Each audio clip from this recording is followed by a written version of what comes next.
കഴിഞ്ഞ ദിവസം അന്തരിച്ച നടൻ ഇ.എ. രാജേന്ദ്രനെക്കുറിച്ച് ഓർമ്മകൾ പങ്കുവച്ച സംവിധായകനായ ശാന്തവിള ദിനേശ്, സഹസംവിധായകനായി പ്രവർത്തിച്ച നാളുകളിലെ സംഭവമാണ് ശാന്തവിള ദിനേശ് പറഞ്ഞത്. കാവടിയാട്ടം എന്ന സിനിമയിലെ പ്രധാന വില്ലനായിരുന്നു ഇ. രാജേന്ദ്രൻ.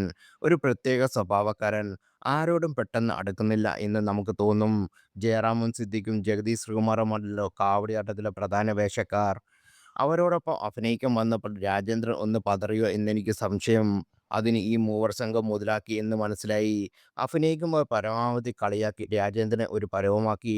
മുകേഷിനെ വെച്ച് ഇവർ പല കഥകളും പറയും. മുകേഷിനെ തുളയ്ക്കാനായി സ്വന്തം അളിയൻ ഇറങ്ങിയിരിക്കുന്നു എന്ന് പറഞ്ഞ് കളിയാക്കുമ്പോൾ ആരായാലും ചെയ്യാതിരിക്കുന്നത് പതറിപ്പോകും. ഫൈറ്റ് സീൻ എടുക്കുമ്പോൾ ടൈമിംഗ് ഒട്ടുമില്ലാത്ത ഈ തുടക്കക്കാരനെ ജഗതിയും ജയറാമും ശരിക്കും വെള്ളം കുടിപ്പിച്ചു.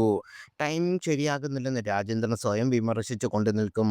ഒന്നാമത് പല്ല് കടിച്ച് സംസാരിക്കുന്നത് പോലാണ് രാജേന്ദ്രൻ സംസാരിക്കുന്നത്. ഇവരുടെയും തുടക്കകാലത്ത് ഇങ്ങനെയൊക്കെ വന്നത്, നിങ്ങൾ ടെൻഷനാക്കണ്ട എന്ന് പറഞ്ഞിട്ടും രാജേന്ദ്രൻ്റെ ടെൻഷൻ മാറിയില്ല.